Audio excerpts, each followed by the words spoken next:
Thank you very much. And welcome to the policy panel. We're just going to go straight on through to Senator Fisher shows up. So that's the plan.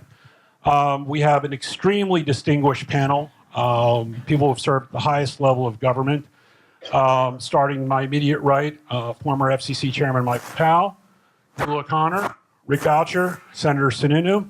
As a quick Phoenix Center note, I don't know if people remember this, but longtime Phoenix Center Symposium attendees will probably remember I have to give a special award to Senator Sununu, who holds the record for the longest speech ever given at a Phoenix Center event.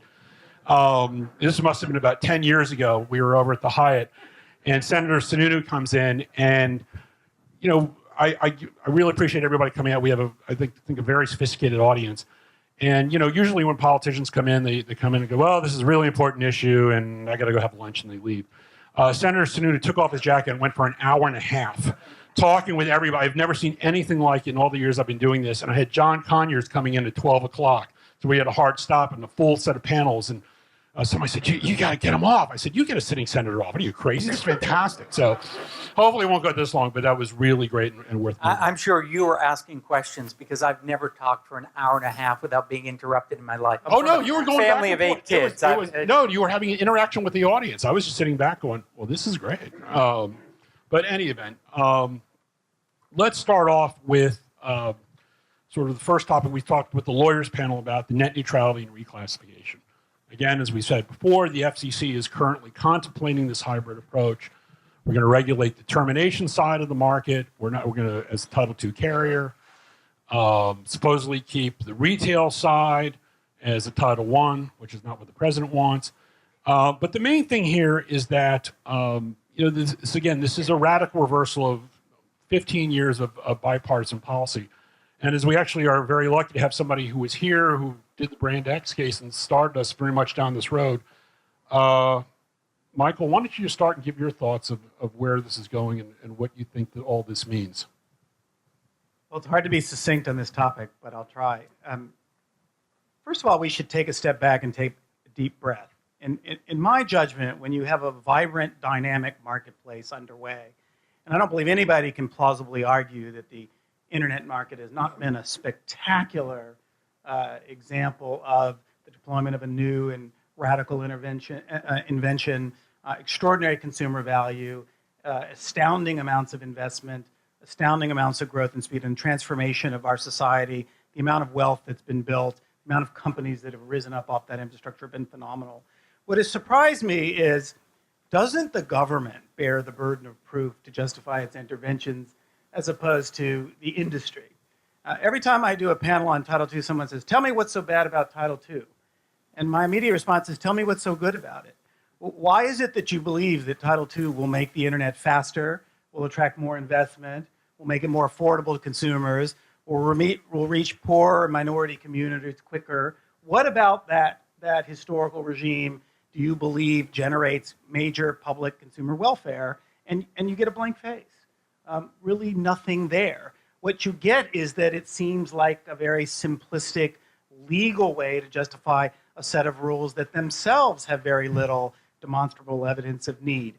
They are all about words like preserve and promote because they are hypotheticals, because these activities in 20 years have not actually ever occurred. So you sort of have this government intervention at a micro level that you could certainly debate the merits of. But beyond that, you're going to make this tectonic shift to radically transform the entire regulatory framework in order to solve a minor legal problem associated with the smaller rules. I've never seen such an Alice in Wonderland series of events in my career. And I think that while it sounds self-serving, there has not been a deep enough, honest enough examination by the president or anybody else about what Title II really means. What were its roots? What are its consequences? And the best thing you can say is everyone has to at least admit there's a myriad of unintended consequences that it's not even clear we can think through at the outset. And I think whether it's the hybrid approach or anything else, I've sit in many rooms with our lawyers and teams trying to come up with every scenario about what this might mean or might not mean. And it's really hard, if not impossible, to do. And the consequence of this are going to be, at best, 6 to 10 years of prolonged ambiguity, uncertainty and confusion in a market that had settled and stabilized 20 years ago. If you remember when we did information services, it took a trip to the Supreme Court and 4 years to get even that simple decision, which was definitional, solidified in the law so that companies had investment-backed expectations. Under Title II, it's a 4-ring litigation circuit. There's forbearance, there's the classification decision, there's the rule itself. That could go on for many, many years, and by the way, long past the Obama administration, where the market is not certain of what the regulatory space is. And at a critical juncture when the country's trying to become a great nation in the information age, seems like an absolutely dangerous, untested, and risky thing to do for the United States. So CDT has been involved in this debate since, frankly, the earliest days of the internet, and we share many of those values. We want a free and open internet. We want innovation. We want growth. We want growth, though, an opportunity not just for the companies on the internet, but for the individual. And so our concern, and one of my staffers said, you have to get my quote in, which is not since the printing press has there been an innovation, an invention that has promulgated the voice of the individual as the internet does today. And so we're concerned about not only the self-expression of the individual, but the access of the individual to all information equally. We're also concerned about the impact on the international dialogue. We are fighting a net neutrality battle in Europe and in other parts of the world as well. So this is not happening in a silo. We have to look at what the impact of our decision-making here has on decisions and conversations happening elsewhere in the world. But ultimately, our goal is to make sure a single individual has low barriers to entry to the marketplace, the opportunity to access all information. We have long said there are multiple versions, and there are multiple versions of even the hybrid, right? So there are a flowering array of hybrids out there right now. But the authorities matter, but what matters even more are the principles and the rules. And the voice that seems to be missing in the dialogue really is the voice of the individual. And I know we're going to get to your concerns about the voice of the individual in the rulemaking process in a little bit. But I see a lack of, in the commercially reasonable standard, for example, a conversation about consumer protection. Again, I come from companies that have been regulated by the FTC for decades, and so the conversation is a little bit different, and I know we'll get to privacy as well, but the rights of the individual sound different when we talk to the FTC than they do to the FCC. Rick? Well, I think both Michael and Nuala have made eloquent statements, and I am really more on Michael's side of the issue, so I'm just going to add a couple of footnotes to the points that he's made. Investment will be hobbled. Any kind of Title II reclassification will create vast uncertainty. Uncertainty about what additional future actions the FCC might take with the adoption of a simple rule that perhaps would subject more elements of the broadband infrastructure to common carrier regulation. And that assumes that in the initial order reclassifying, the FCC forbears from regulating specified elements of the broadband infrastructure. There's always going to be tremendous uncertainty about what future actions the FCC might take applying common carrier regulation to even more elements. In addition to that, as was mentioned, inevitably there's going to be litigation of any reclassification decision. And that litigation will extend for years. One major broadband provider, even with the debate at this stage, with an indication that the FCC is seriously considering Title II reclassification of broadband, even with a possible hybrid approach, has paused its investment in the gigabyte networks it's been deploying in selected cities across the United States. And that's only an indication of what's to come in terms of the inhibition to investment in the event that any amount of Title II reclassification occurs.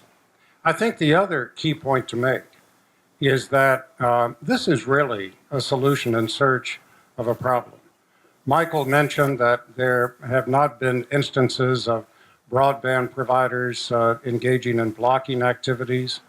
At most, you might identify a couple of incidents that arguably could be in that category over the 20-year commercial history of the internet. I don't think there's any debate about the need for a set of rules. that will assure network openness and so-called network neutrality.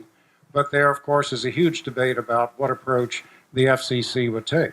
So in light of the history of virtually no misconduct on the part of broadband providers disadvantaging customers, it seems to me that reading the DC Circuit decision in the Verizon case is instructive, because the court goes to some length in that decision to point out that under existing statutory authority, with broadband being treated as an information service under Section 706 of the Communications Act, what amounts to a complete remedy to assure broadband openness can be provided.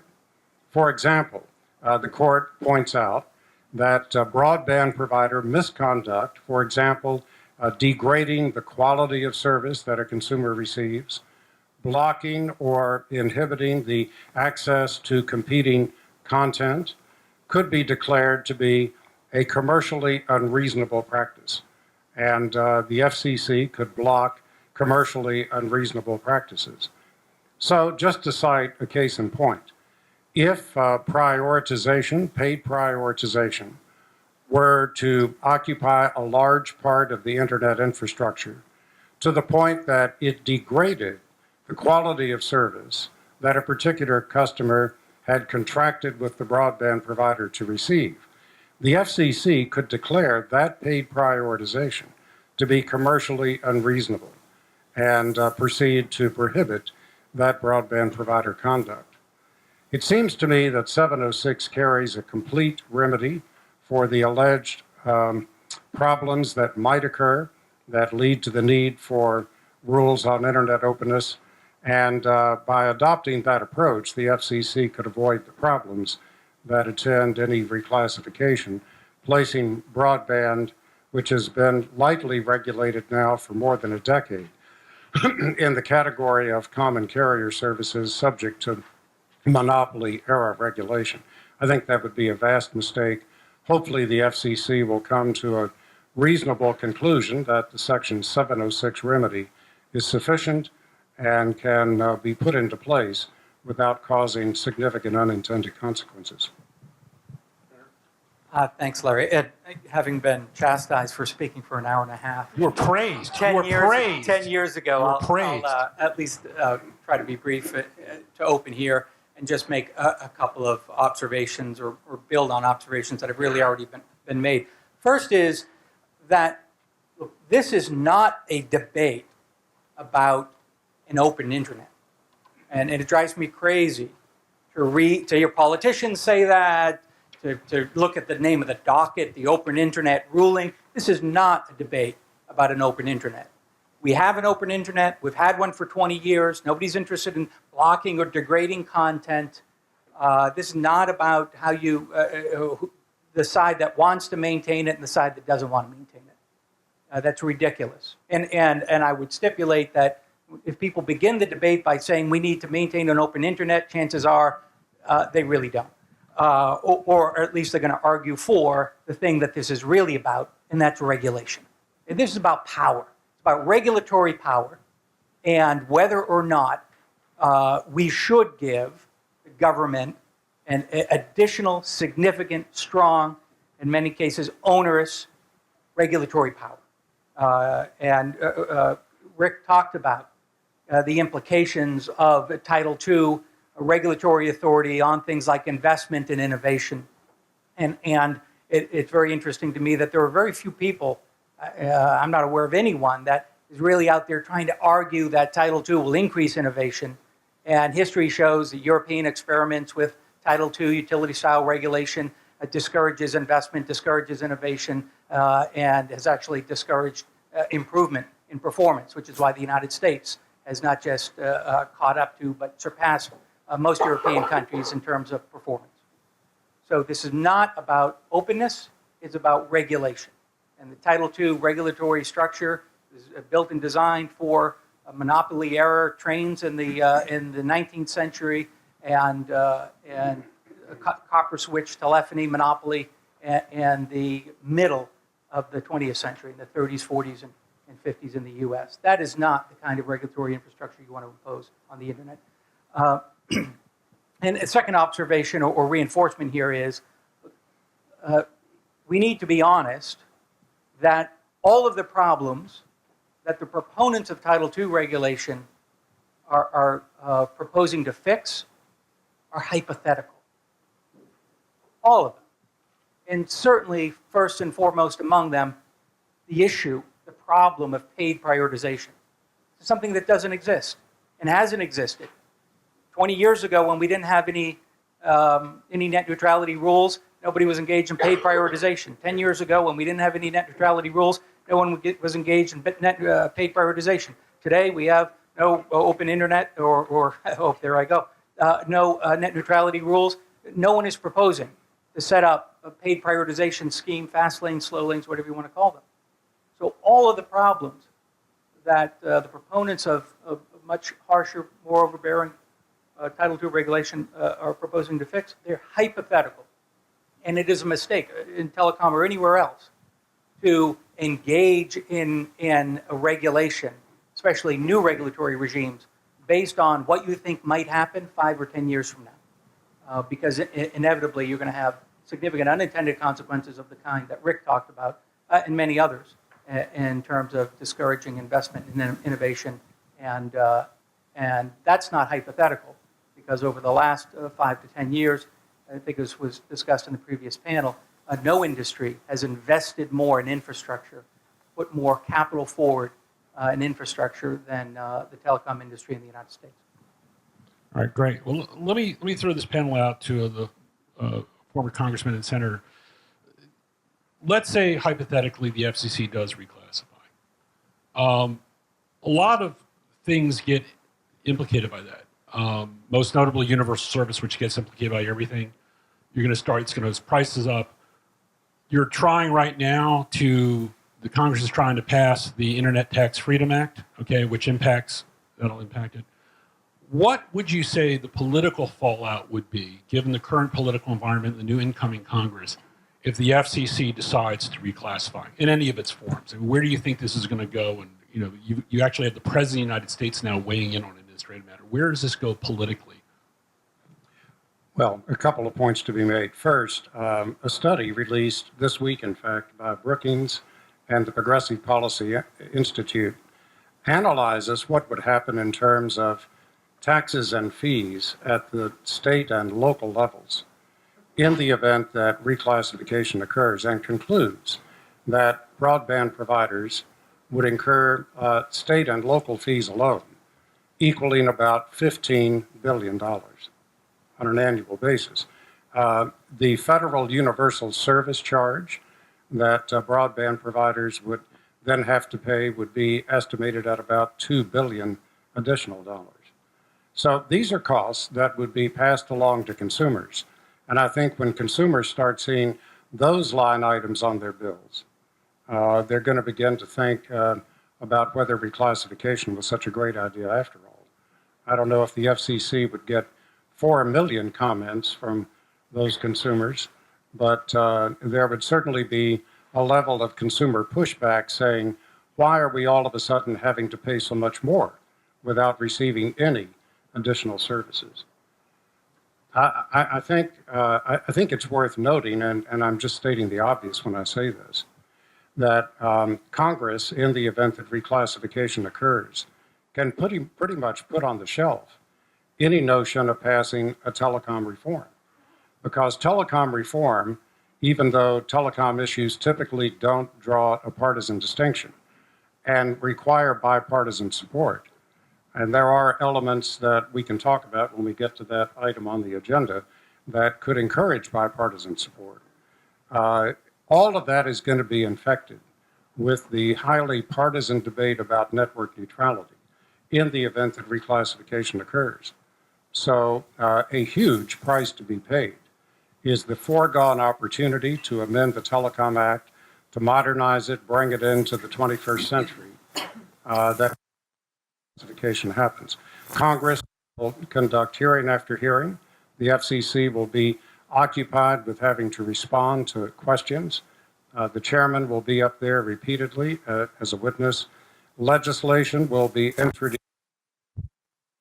through the committee stage, probably in the House, if not the Senate, that would roll back reclassification. All of that is just going to take a huge amount of time and divert attention from the telecom reform that could represent real progress and should go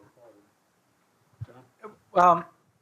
I only disagree slightly in that I think it will, reclassification would make it more likely that Congress would take up legislation, but to Rick's point, more likely that that legislation would be highly partisan. At the same time, if you look at the reasons that take up the legislation, the tax implications as you described, right, it would be almost impossible for the Commission to go down the road of Title II without implicating USF. And there are plenty of people around the country, interest groups, that want to get access to additional USF funds that would make it clear to not just federal but state tax authorities that this is an open door to raising taxes and fees on broadband providers. So you'd have USF, and you'd also have, I think, state regulatory agencies and state PUCs pushing the envelope here, because reclassification of Title II would say to them, well, this really is treated just the way you would have treated telecom in the 1970s, and so have at it. That only increases the regulatory uncertainty. But if states are pursuing these two avenues, state regulatory authority and taxing authority, that could in turn make it a little bit easier to overcome some of the partisan divide, because members of Congress do not want to be on the side of raising taxes on broadband. And I think there's the potential that you would see cracks in that partisan alignment over that issue. Michael, do you have anything? Well, I would strike a slightly more hopeful note on this sense. Let's be honest, this is a congressional problem. I mean, the only reason we're in this mess is because the FCC is trying to put round pegs in square holes. We could have solved this a long time ago if we weren't having this legal gymnastics around how to contort a statute that barely even mentions the internet in all of its 750,000 words and was minted in 1996, just a handful of years after the service was even commercial. We wouldn't be going to these contortions if the authority was clear or more directive from the Congress. And I've always thought that this has somewhat constitutional implications. The FCC is not, despite the way commentators treat it, despite the way I think sometimes the press covers it, it's not an agency of plenary authority, that whatever Tom Wheeler decides he wants to do, he can do. He is a creature of the legislative process. He derives his power from what has been delegated to him by the Congress. And the reality is Congress has not spoken yet at all to the role of the FCC in the broadband marketplace. And you have an agency attempting to create its own role and its own power out of the ashes of last century's statute. And so, number one, I really do think this is incumbent on Congress to focus on. In fact, my great disappointment with the president's statements is, as leader of the nation, and with such leadership force, why didn't you call for legislation? Why didn't you pick up the sword and go to Congress and attempt to find a solution that would get everybody out of this mix, instead of dumping this bomb on an independent regulatory agency and then saying, oh, by the way, it's independent, it should do what it needs to do?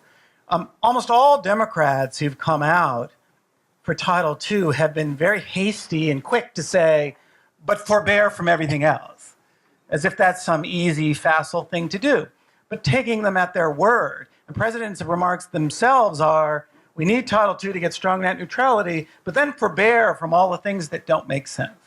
Well, in there is the making of a very simple one-sentence statute, right? Notwithstanding whatever, the FCC can reinstate rules that do this and can't do this. It's actually quite simple.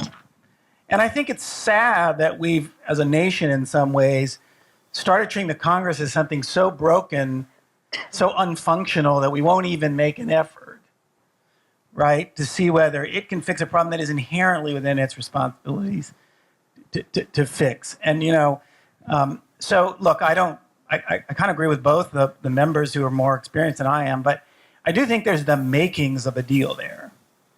Meaning, if you could find a way to have, net neutrality cabined in the way that the Democrats claim they want it to be, away from Title II, and there's no more legal problem because the statute itself is the authority, I still would put the odds low, but it sounds like to me something that somebody ought to be willing to talk about, as opposed to dump this nation into 7 years of legal cacophony, trying to figure out, again, as the statute gets even older, and we defer to the courts to figure out all of this mess, seems to me a much better solution. And Larry, if I could just sort of add real quickly, two things you mentioned about international land, what John was saying about 20 years.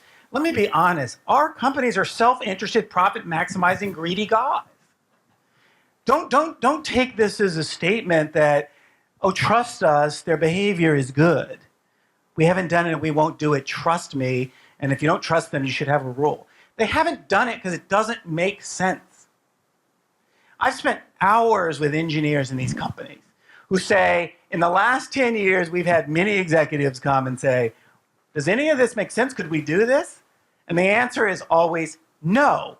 Why? Because employing the technology, deploying the engineering to deep packet inspect, prioritize bits, put them ahead of somebody else's bits, and not have that system circumvented by the companies who are marking the bits, and not finding ports around it.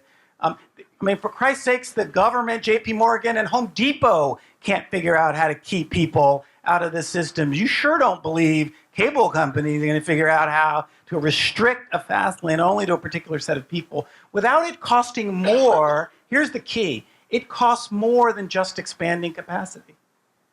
There's no value to prioritization if you have a lot of capacity. And the answer most companies have concluded repeatedly is it's cheaper to just make the pipe bigger.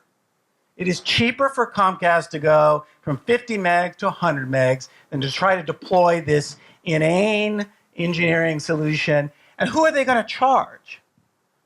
What do you think Google's answer is going to be when you ring the doorbell? Say, by the way, I got a deal for you. You got to pay me to make YouTube go faster. And YouTube says, by the way, I got a better deal for you. How about you pay me to let your customers use search? Look at retransmission consent in cable. Is it the cable guys with their gatekeeping power that are charging Disney and ESPN dramatically high prices to get to their customers, or is it the reverse? Right? Programming cost is rising 12, 15% a year. Cable growth is only 2 to 3%. Who has the leverage? I would interject, and if you don't want to take the private sector's word on this, fine. Pull out today's Politico. The full-page article about first responders in emergency networks and the effort to prioritize emergency response data on the internet, which people have been discussing since 9/11. And the conclusion they've come to is it's not technologically practical, it's not economic, and if you did it, it would probably subject the networks to additional threats of hacking and takedown. So everything that Michael says is obviously the case for providers and for private networks, but it's even the case being made more clearly and more clearly that it's even the case if you're looking at emergency response. Prioritization is really hard to do, and it's expensive, and even if you wanted to do it, it may prove to be technologically impractical.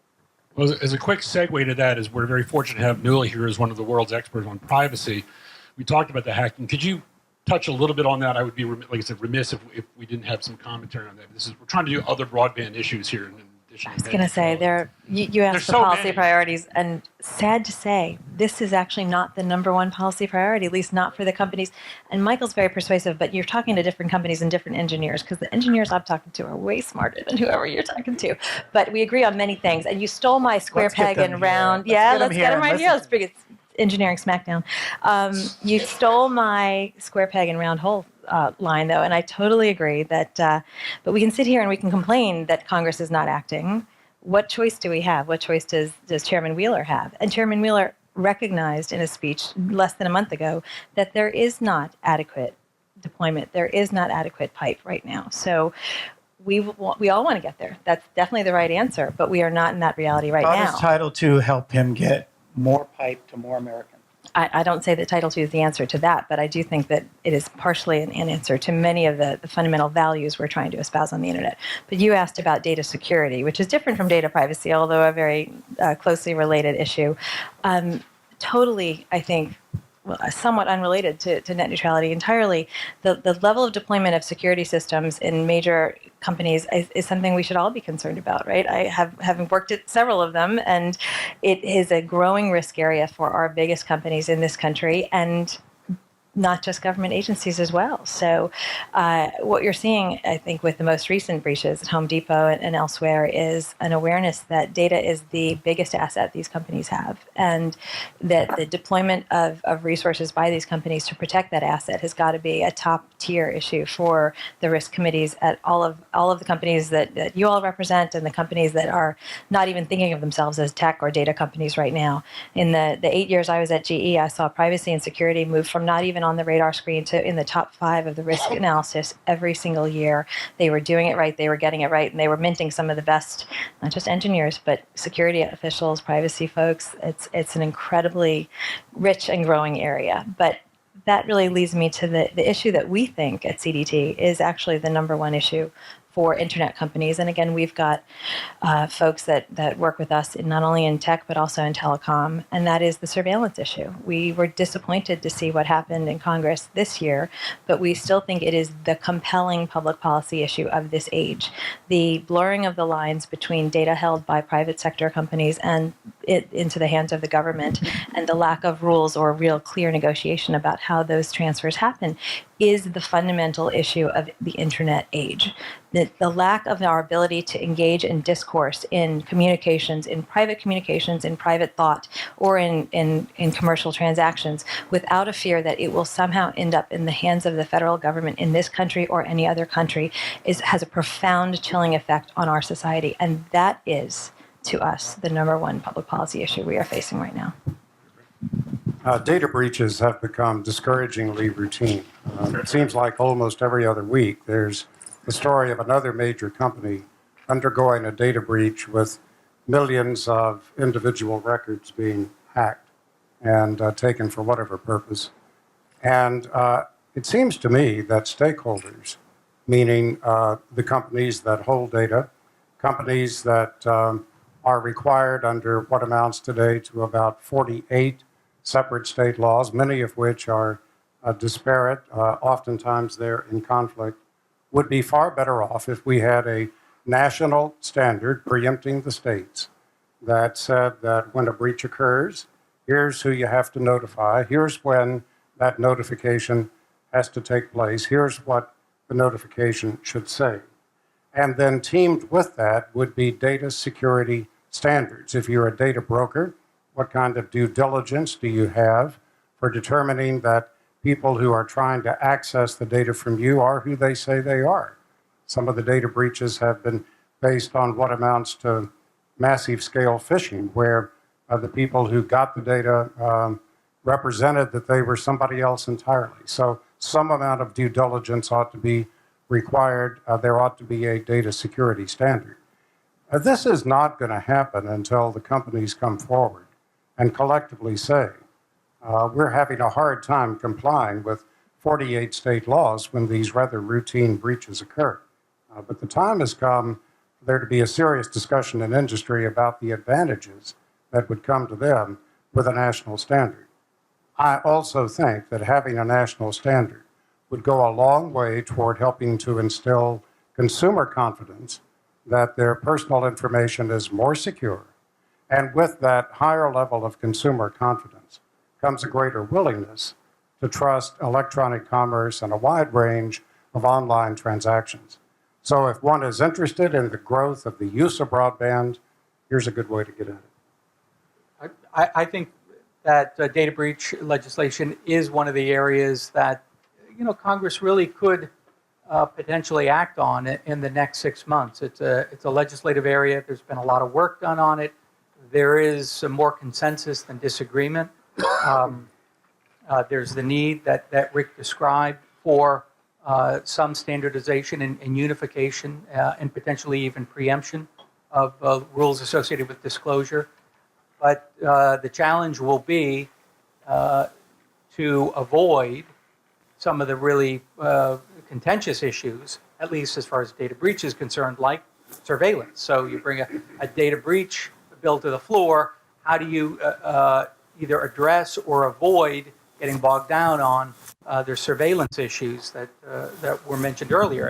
And you know, I'm on the civil libertarian side of the surveillance issues, but I simply recognize that in order to get something like breach done, probably can't address them there. The last observation I'd make about the surveillance issues and the data issues that Nuala mentioned, I think the mistake that observers and the media and policymakers have made is giving in or shrugging their shoulders when someone says, well, you know, the private sector's got this data. What's the big deal if the government has it? And I think that's a very dangerous perspective to have. That's the slippery slope that we need to avoid, where your data, my data, information of any kind is concerned. The government needs to make a compelling case, a national security case, a safety case, a health case, for why it needs, why the state needs to maintain and review and analyze that database. All right. So let's talk about the communications law update. I mean, when we did the last update in '96, I would describe it as almost an intra-family dispute. You had your Bell operating companies, you had your IXCs. For your younger kids, those are long-distance companies. You had the cable companies, you had the broadcasters, you know, and it was all sort of everybody who sort of was in the same family. Flash forward 20 years later, we have markedly different constituencies now. You have the Googles, you have the Facebooks, you have the tech companies. You still have the network service providers. So you have a much bigger challenge. And I remember a couple of years ago, I saw an interview with Senator Pressler, who shepherded the '96 Act. He said, you know why there's never any Telecom Act law? It's a lose-lose for any politician. But yet we're going to move. So I mean, here's my first question.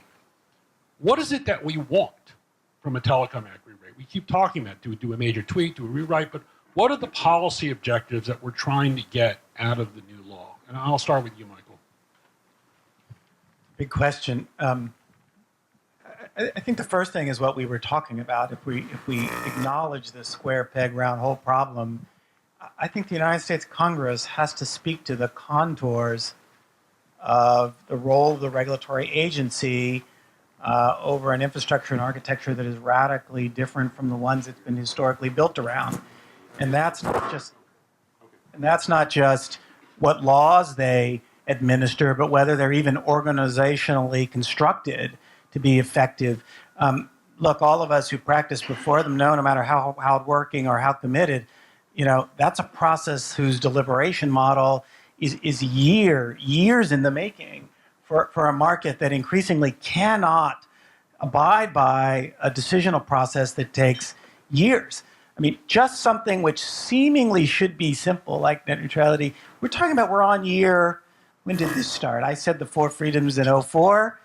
We had rules then, you know, we've had 4 administrations, 3 sets of rules, 3 sets of court cases. This is the sort of sand in the gears of an innovation model that I think the Congress could address. Second thing is convergence. You're right. There are different players, but also the existing players are nothing like they used to be. You know, every single data infrastructure company is just that, a data infrastructure company. It is both capable and committed to a business model in which it provides access to any and all types of data services. So, you know, there isn't a cable company anymore versus a phone company versus a wireless company. Increasingly, these companies are all flavors of the same thing, and yet the law can have radically different consequences to each of them depending on what label you stick on your head. The cable industry has all kinds of video rules that don't apply to the satellite guys, for example, even though the satellite guys are the second and third largest distributors of video in the United States, but yet they don't have rules because when the rules were written they didn't really exist, or they were just at their. So the Congress has a lot of cleaning underbrush work to do. That is the harmonizing of the rules to reflect the reality of the way the market looks. And then third, I could say a lot of things, but I would also say third, you alluded to it, Larry, there are new enormous animals in the jungle. And I think they've been enormously beneficial to the communication, cosmos. But they are, I would almost argue, they are driving the market and the network more than the guys covered by the 96 Act are. Most of the issues that we're talking about or reading about in the newspapers on a daily basis, or Congress is talking about, are issues that stem from the internet. It's privacy, it's data retention, it's a whole variety of things that are mostly rooted in innovations and evolutions coming out of this new internet and software-driven space, yet we don't really have them encompassed in any way collectively on how we think about it. One company has close to 70-80% of the search market. That's an amazing interface to the internet. Does that trouble anybody or not trouble anybody? I don't know the answer. All I know is that you won't find them in the law anywhere. And I think increasingly as time goes by, that's a major omission if you're going to pretend to promise consumers certain results that you can't actually deliver with only the companies that you're focused on. Well, you won't find them in the law, but you'll find them covered by the FTC jurisdiction. Correct. So, there's lots of enforcement. Not after Title II. Having survived several rounds of FTC investigations at several of my former employers, and not just on privacy, there is enforcement. It's just not FCC enforcement. So I feel like we're two separate tribes practicing side by side in Washington for years and years. And I agree with you, there's a convergence issue. I also agree with you that we want a law that not just helps us get to where we are already, but that projects 20 and 30 years ahead and does not interfere or impede with that innovation. I encourage you all to stop saying the Internet of Things. It's the Internet of People. It is the digital self. It is an always on. I know. Sorry, Dan. We've had that conversation. It is an always-on society, and we're looking at a world where my kids will wake up and the walls will be screens, and they will talk to their computers, and they will say, "Computer, make me my breakfast," or "What is my schedule today?" They will look at the screen, and it will respond to them. This is not anything like what the reality is when that law was initially written or even amended. So we want to look at a redrafting that really projects forward many, many years into the future, and that really encompasses a world where people are expressing every aspect of their lives, their economic lives, their expression lives, their school, their work, via the internet, in the cloud, in a world that is always on. And the telecom law maybe isn't enough. Maybe we need to think about the relationship between the FTC and the FCC, or a new agency. So I'm going to start from the question of, is a reform practical? Is it achievable? And I think the answer to that question is yes, depending on a couple of variables. One we've already mentioned, and that is, if the debate about network neutrality creeps over into the telecom reform conversation, then I think it's very difficult to get to the real issues. And I'm afraid if that happens, and that will happen if reclassification occurs, then any notion of a meaningful telecom reform is going to have to be postponed for one or more Congresses until the dust settles. Let's assume that the FCC does the smart thing and settles on a 706 solution and leaves broadband as an information service. If it does that smart thing, then I think the door really is open for a broad and comprehensive telecom reform. The fact that Republicans are now going to control both chambers, I think, facilitates the process of reform. At a minimum, I think it means that the Commerce Committees in both the House and the Senate can settle in general terms on a common agenda. Cross-pollination between the leadership on the committee in both houses can create a general understanding about what the core issues are, and perhaps some measure of common approach to addressing those in a thoughtful and organized way. And speaking of organization, I want to give some high marks to Chairman Walden and Chairman Upton. I'm a Democrat, so maybe it comes with some measure of credibility when I say this.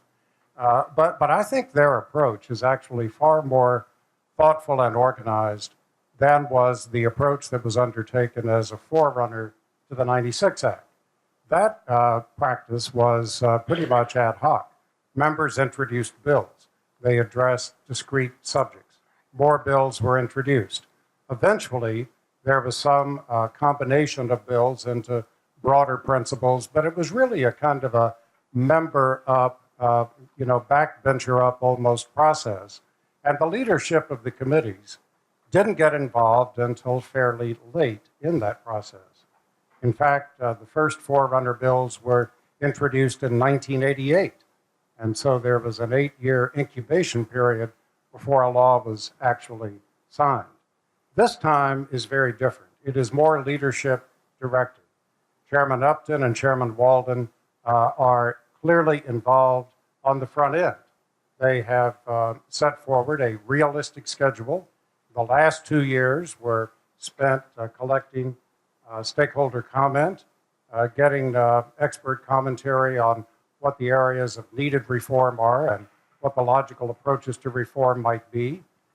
They've received a huge volume of comment as a consequence of those invitations. They've issued a series of 5 white papers, and they have targeted the upcoming 2 years as a time for the serious legislative debate, the introduction of bills, legislative hearings, markups, and further steps in the legislative process. I don't know if it's going to take 2 years. Maybe it takes 4. But I think with one party controlling both houses, the door is now more open for that to occur. Now, even though there is single party control in 2 houses, a bipartisan foundation is really necessary in order to get a bill to the finish line. 60 votes in the Senate, a presidential signature. So what are the issues that could command a bipartisan consensus? I would just list a couple of them. First of all, we're now well on track to have a transition from the circuit-switched telephone network to all IP networks by the end of this decade. Chairman Wheeler, when he chaired the FCC's Technical Advisory Committee, recommended that there be a sunset of the PSTN by the end of this decade. And he has taken very thoughtful steps in the meantime, with bipartisan support from the Commission, to approve the first series of trials where the remaining users on the circuit-switched telephone network would rapidly be transitioned to all IP networks. That transition is well underway on its own. Only 5% of communications users rely exclusively on the circuit-switched network today. Another 28% use it in combination with wireless. But 2/3 of communications users have abandoned the old network altogether, and they're off on broadband platforms, either wired or wireless, accessing multimedia services as they desire. And so the network is wearing out, it's old. Equipment manufacturers don't even replace the parts for it as readily as they used to, and the remaining parts are more expensive. So the cost of operating the old network is soaring, and that's investment that is diverted from the broadband networks that consumers have indicated they dramatically prefer. So we can free a lot of investment into broadband networks if we have that complete transition of remaining users to the IP infrastructure. The broadband providers have indicated that they're willing to abide by a set of consumer protections. In fact, the set that the Center for Democracy and Technology put forward as this transition happens. No one is left behind. Universal service is respected. Access to emergency services remains as good as it is today. Access to disability services for the hearing and vision impaired is respected and continues. Competition is preserved, and consumers have a place to take complaints about broadband provider conduct with some reasonable expectation that those complaints will rapidly be acted on. The broadband providers have said, fine, we agree that that is the set of principles that should govern this transition. So it's on track to happen. It has bipartisan support. And the first recommendation for Congress is make a search, identify any statutory barriers that exist to the full transition to IP networks by the end of this decade, and remove those statutory inhibitions. That's step number one. Michael mentioned the need to clear away some underbrush and facilitate administration at the FCC. That is urgently necessary. To some extent, we still have sector-specific regulation, a hangover from the telecom past that determines the structure at the FCC. We need to move from sector-specific structures to functional regulation so that all providers of the same set of services, voice, video, and data, are regulated in the same way and experience a level playing field, and the hand of regulation doesn't fall heavily on one side of the scale or the other. That's essential, and it's very important. We also should reform the Lifeline program, and I'm just going to pitch for a second a white paper that the Internet Innovation Alliance, which I have the privilege of chairing, released about 2 weeks ago. There's a simple way to do what many people on both sides of the aisle have said they want to do, and that is take this 20th century program that today facilitates a 19th century technology, voice telephone service, and transition it to broadband. The challenge has always been, how do you do that without exploding the cost of the program? Assuming people keep getting their subsidies for voice, how do you add broadband without making the program dramatically more expensive? There's a simple way to do it, and it respects the power that consumers are exercising in the competitive broadband marketplace. Let the consumer decide. Issue to consumers a Lifeline benefit card, very much like a food stamp card. It would reflect the $9 and some cents monthly subsidy, and then let the consumer go shopping. If the consumer wants basic voice service, fine, that can be bought and supported. If the consumer prefers broadband, there's a wide array of broadband providers from whom to choose, and the consumer ought to be able to make that decision of what is in his or her best interest. Now, that can be done without increasing the cost of the program at all. And here's a reform that actually might make the Lifeline program less costly. Let's stop having the carriers, who have every incentive to qualify subscribers, determining program eligibility. That's an inherently governmental function. Let that function be performed by the Universal Service Administrative Corporation or by the state PUCs. And those agencies would have an incentive just to qualify the people who genuinely are eligible. That's an important step to take. So with one simple reform, we could expand the program to broadband where it should be, and at the same time, make sure that the program is administered in a way that diminishes fraud, waste, abuse, and actually, in the end, saves money. The final thing that I think could also draw broad bipartisan consensus is a new approach to getting spectrum more quickly into the hands of the commercial providers. Most of the spectrum that could be put into their hands is held by government agencies today.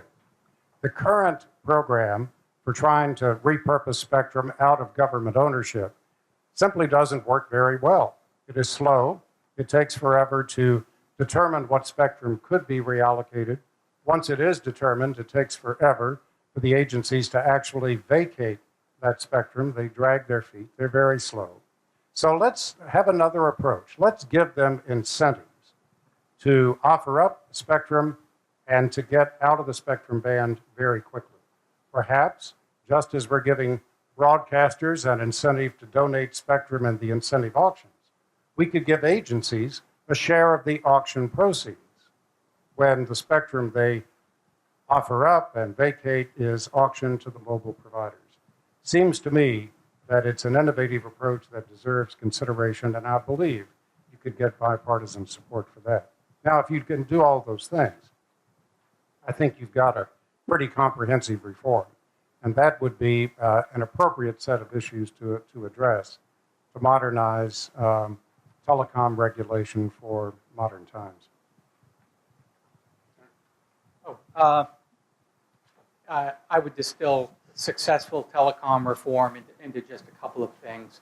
First is you're going to be successful, policymakers, legislators need to recognize we are living in a digital world. Rick just talked about what that means, transition away from the PSTN, recognition that you can do that and still maintain some of the elements that grew up around PSTN, everything from 911 and emergency response to assistance for the disabled and the blind and other important programs. But we're at a digital world.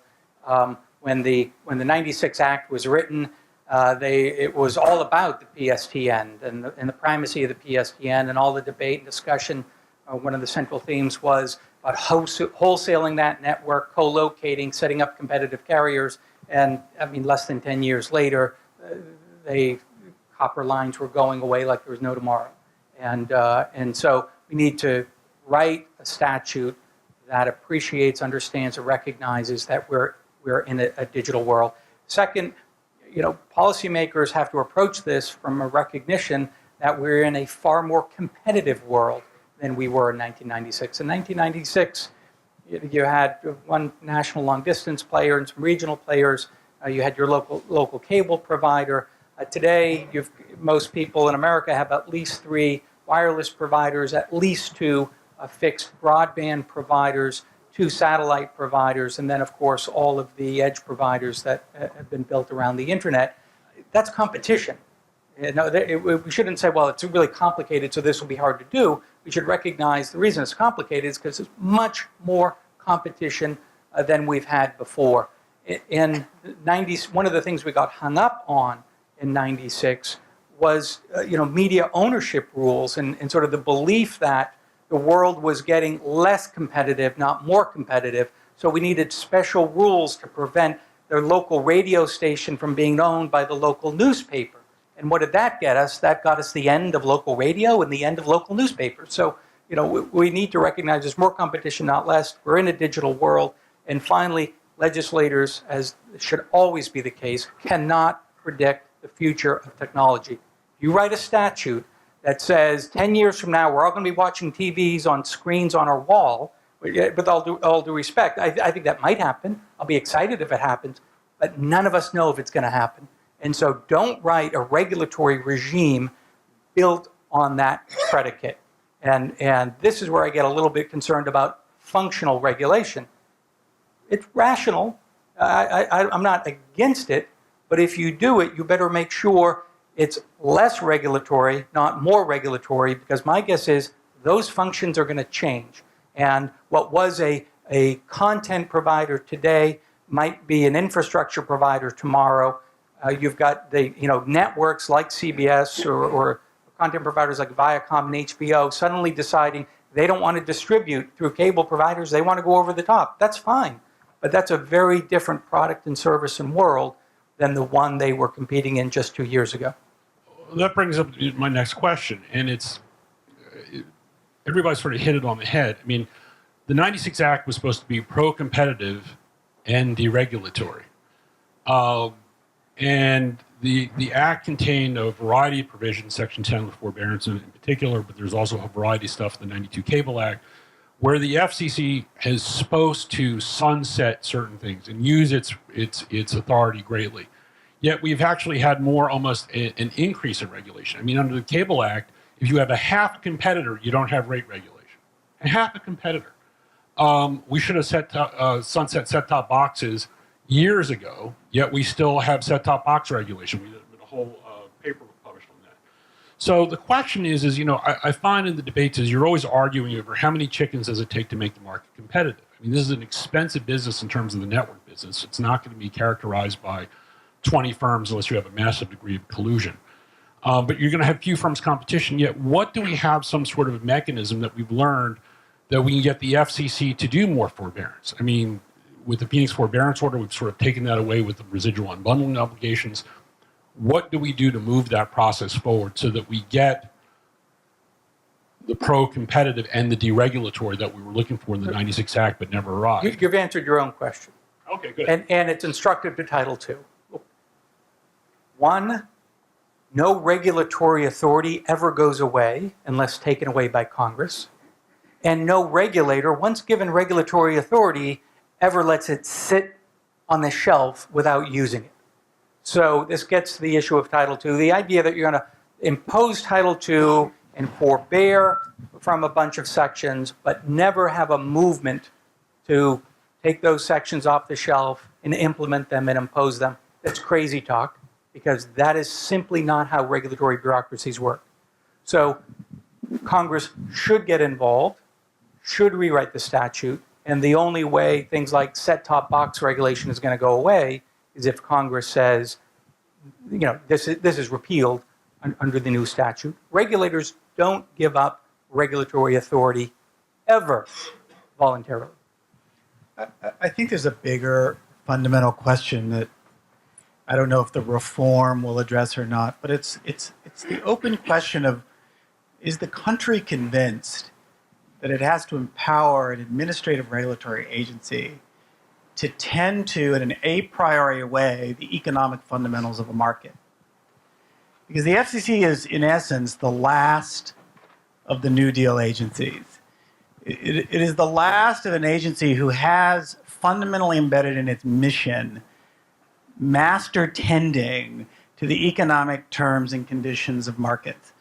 Rates, terms of interconnection in business, relationships, all of that is very, very unusual in the modern regulatory state. I would argue the vast majority of regulatory agencies are sort of more like law enforcement agencies or responsive to policing certain kinds of behavior. But here you have this agency that is constantly evaluating, is the market competitive or not? Should this carrier be allowed to do a deal with this carrier or not? Should Time Warner Cable be able to charge Netflix or not? And if so, when is it too high and when is it too low? That's an amazingly difficult exercise, if not arguably impossible. If it was ever possible, it was only viable at a time, in my opinion, when the players were very, very, very few, preferably one, which it was for the majority of the time the commission did this work. You knew the players, you knew the cost characteristics.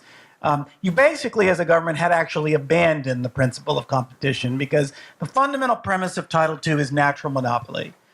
That competition isn't viable, we should embrace a single provider as a matter of government policy, but yet because we have to protect against the harms that guy does. I get that model. But if you're going to admit to a flourishing competitive space, four-dimensional chess, meaning not only do we now have infrastructure and content, we have the ability to use IP and other technologies to provide competitive substitutes in ways we never imagined. Like I giggle when people say wireless. I don't know if that's a real competitor. What are you talking about? When I sit, what was the last person who sat at their computer and went to weatherchannel.com to check the weather? We substitute using the web, the computer-based surfing web every day because we choose to do things on our phone that we would have previously done on something. That's substitution, at least for that particular behavior. So I just wonder, and you were talking glowingly about the FTC and privacy. I actually agree, meaning at least the FTC is built around a model of antitrust and demonstrable evidence of harm and reaction to a set of facts that provokes its intervention. The FCC is like a mini legislature who's allowed to tend to and steward the economic health of an agency. Now, I wonder whether when we rewrite and you bring in Google and Facebook and Amazon and eBay and Mozilla and Reddit into this ecosystem, whether anybody's going to want to have a conversation about the agency to having the power to tend to their economic fundamentals the way they are, what they have in the past century. So the reason I think it's long-winded, but the reason I think it's hard to get the regulations changed as well is that the fundamental nature of the mission is to sort of be constantly stewarding and worrying about those things. And I'm not so sure there's that compelling a case that this country should have an agency who does that for a living. Doesn't mean there might not be another agency or a different model, but the 1930s economic regulator model, I think, should be highly questioned. I think Michael and I agree on so much more than either of us would have realized before this panel, but I could go deep dive on the administrative law. I I can geek out on that. It's my favorite class from law school. But there are some very real concerns about the structure of the FCC and the FTC and the relative bench strength of both, not only in privacy, but on a number of internet regulatory issues. And, what we would look for in the FCC is a better sense of consumer protection and less, focus on the authorities that we've talked about today. But I want to respond to something John said.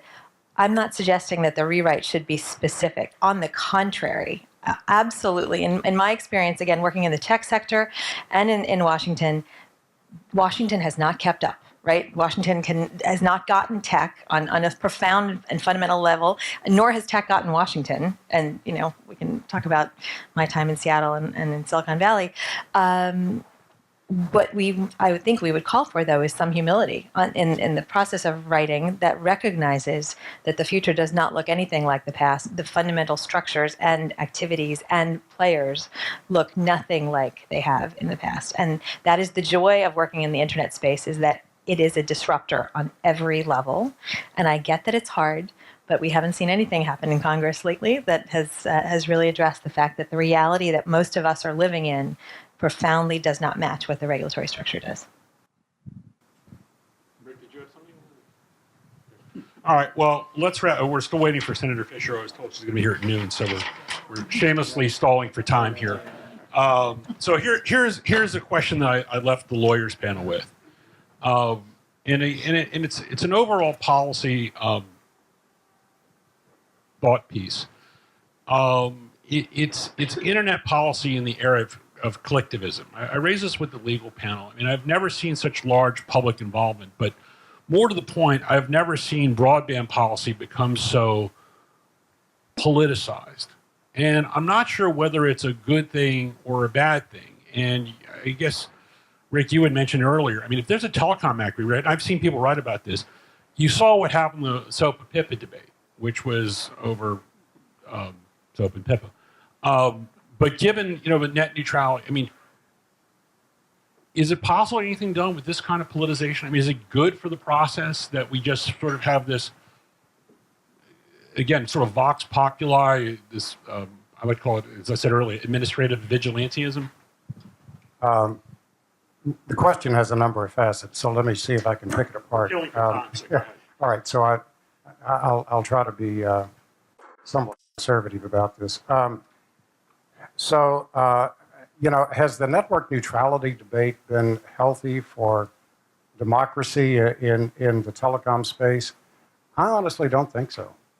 I was on the telecom subcommittee for a quarter of a century, and I almost never in that period of time saw a telecom issue that drew a harsh partisan difference. Very rare. Telecom issues were heavily debated, to be sure, but the divide was usually along industry-specific lines or perhaps along geographic lines, but never along partisan lines until network neutrality came along. And it just has become extraordinarily emotional. I think all of us on this panel at one time during the conversation today have acknowledged that there hasn't been any substantial misconduct on the part of broadband providers that would merit an extraordinary remedy, like subjecting broadband to common carrier regulation designed for the monopoly era. You might find one or two examples where there has been some effort to block. I'm reminded of a company called Madison River that apparently did block a competitor that was trying to offer a competing service. And the FCC dealt with that not by issuing an order. I think there was some question about the FCC's authority to do that. And Michael, you may have been there at the time, but yeah, I did. But it was done very skillfully, and it was done with a conversation, and Madison River corrected its conduct right away. So you really strain to think of another example. I think one wireless carrier maybe blocked a political speech or lyrics from a concert. none of this merits the level of debate that we've had. Now, if the question is, should the public be involved, then my answer is an unqualified yes. If there's any notion that the FCC would limit the receipt of comment from the public just to people who belong to the Federal Communications Bar Association or some other privileged group, then the answer is no. Let the public comment. Most of the comments that come in are going to be pretty insubstantial, but people ought to have an opportunity to say what they think. And people at the FCC would have a way of screening what is substantial in terms of comment and what is not. So I'm not worried that they're going to be overburdened with letting democracy reign and people comment. So, net neutrality has not been a healthy debate because it's created way too many emotional issues and gotten way away from the actual substance of what needs to be considered. But in the debate surrounding that, if the public wants to comment and people want to take part in the process, more power to them, and their comments definitely ought to be welcome. So, Nuala, real quick, just the last word on that. Thank you, Larry. Sure. Senator. We can complain about the deluge of email, but it is not unlike writing your congressman or calling your member of Congress and representative. I think it's essential to democracy. I think it shows the strength of the internet. I think it's an exciting time. Sure, some of them were one-word comments, but I think the FCC should be delighted that this many people care about it and even know it exists. I think it also shows that people are not writing their members of Congress. They're going to the agencies. That's where the action is on this issue. And I think it's a wonderful growth of the internet tradition. John, do you quick comment? I agree. Look, you're a member of Congress. You get lots of comments, lots of feedback. If you're doing work on a veterans hospital, you're going to get a letter from medical providers that talk about the service at the VA and what they're doing and what's good and what's bad. You might also get an email from someone in Tennessee that says, stop spending money on the veterans. So you don't weigh them the same way. And that's why we hire, hopefully, people of good judgment into these positions of responsibility. Well, Senator Fisher, I really appreciate an excellent panel. I really appreciate you guys hanging out for another half an hour to kill the time, but obviously we have a lot to talk about. Thank you so much. Big hand for the panel, everybody.